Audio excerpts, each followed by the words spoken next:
సమాచారం కోసం 95 న్యూస్ ఇప్పుడు యాప్ లో మీ ముందుకు వచ్చింది. వెంటనే డౌన్లోడ్ చేసుకుని న్యూస్ అప్డేట్ తెలుసుకోండి. ప్రతి క్షణం ప్రజాక్షేమం కోసం. సీఎం రేవంత్ రెడ్డి అడ్డా పాలమూరు. చూశారు కదా, తెలంగాణ రాష్ట్రంలో లోక్సభ ఎన్నికల కోడ్ మొదలైన నాటి నుంచి ఎన్నికల ప్రచారం ముగిసిన శనివారం 11 మే సాయంత్రం 5 గంటల వరకు వివిధ రాజకీయ పార్టీలు, ముఖ్యంగా అధికార కాంగ్రెస్ పార్టీ, ప్రతిపక్ష బీఆర్ఎస్ పార్టీ, మరో ప్రతిపక్ష జాతీయ పార్టీ బీజేపీలు ఎన్నికల ప్రచారం సందర్భంగా చేసిన హడావిడి అంతా ఇంత కాదు సుమా.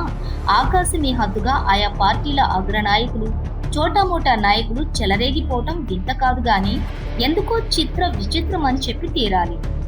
రాష్ట్ర వ్యాప్తంగా ఉన్న 17 లోక్సభ స్థానాలలో జరిగిన ఎన్నికల ప్రచారం ఏ నియోజకవర్గానికి ప్రత్యేకంగా జరిగిన ప్రచార పర్వము కాదు.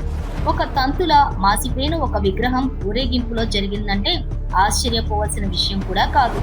ముక్కున వేలేసుకుని చూసి తరించినామంటే కూడా నమ్మి తీరాలి కదా. తెలంగాణ రాష్ట్ర ముఖ్యమంత్రి రేవంత్ రెడ్డి ఉమ్మడి పాలమూరు జిల్లాకు చెందినవారు. గత నవంబర్లో జరిగిన అసెంబ్లీ ఎన్నికల్లో అన్ని అసెంబ్లీ సీట్లను పాలమూరు ప్రజలు కాంగ్రెస్ పార్టీకి కానుకగా ఇచ్చారు. ప్రస్తుతం మే 13న జరగనున్న లోక్సభ ఎన్నికల్లో కూడా మహబూబ్ నగర్, నాగర్ కర్నూలు స్థానాలను కాంగ్రెస్ కే ఇవ్వడం ఖాయమని సర్వేలు, రాజకీయ విశ్లేషకులు చెబుతున్నారు. సర్వేలు, విశ్లేషకుల అంచనాలు తారుమారైన సందర్భాలు గతంలో జరిగిన ఎన్నికల్లో నిరూపితమైంది. అన్నీ కలిసి వస్తే మహబూబ్ నగర్, నాగర్ కర్నూలు లోక్సభ 2 స్థానాలు కూడా కాంగ్రెస్ ఖాతాలో పడటం ఖాయం.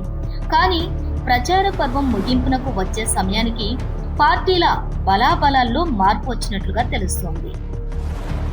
సాక్షాత్తు దేశ ప్రధానమంత్రి నరేంద్ర మోదీ మహబూబ్ నగర్ నగరానికి వచ్చి బీజేపీ లోక్సభ అభ్యర్థికి ఓటు వేయమని వేడుకున్నారు.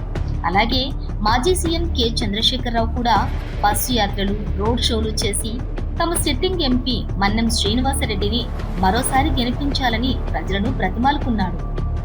ఇక ముఖ్యమంత్రి రేవంత్ రెడ్డి మహబూబ్ నగర్ సెగ్మెంట్ అంటే పాలమూరు లోక్సభ నుంచి పోటీ చేస్తున్న వంశీచంద్ రెడ్డిని గెలిపించాలని ప్రజలకు విన్నపాలు చేశారు.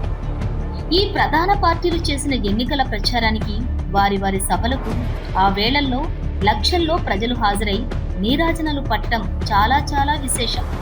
బీజేపీ శ్రేణుల్లో మోదీ, అమిత్ షా వచ్చి కొత్త ఉత్సాహాన్ని నింపారని ఆ పార్టీ నాయకులు కేరింతలు కొడుతున్నారు. కాదు, మా ఉద్యమ నేత కేసీఆర్ పాలమూరుకు వచ్చి మా శ్రేణుల్లో మరింత ఉత్సాహం నింపారని బీఆర్ఎస్ నాయకులు జబ్బలు చేరుస్తున్నారు. ఇక ప్రధాని మోదీ వచ్చి జేజమ్మ అరుణకు విజయం ఖాయం చేశారని బీజేపీ నాయకులు మీసాలు మెలిస్తున్నారు. చివరకు చెప్పొచ్చేదేమిటంటే, పాలమూరు అడ్డా రేవంత్ రెడ్డిది. నాగర్ కర్నూల్లో, మహబూబ్ నగర్లో కాంగ్రెస్ అభ్యర్థులు గెలుస్తారని ఢంకా బజాయించి కాంగ్రెస్ నాయకులు చెప్తున్నారు. చూద్దాం, రిజల్ట్ వచ్చే రోజు జూన్ 4వ తేదీనే కదా, అంతవరకు ఎదురు చూద్దాం.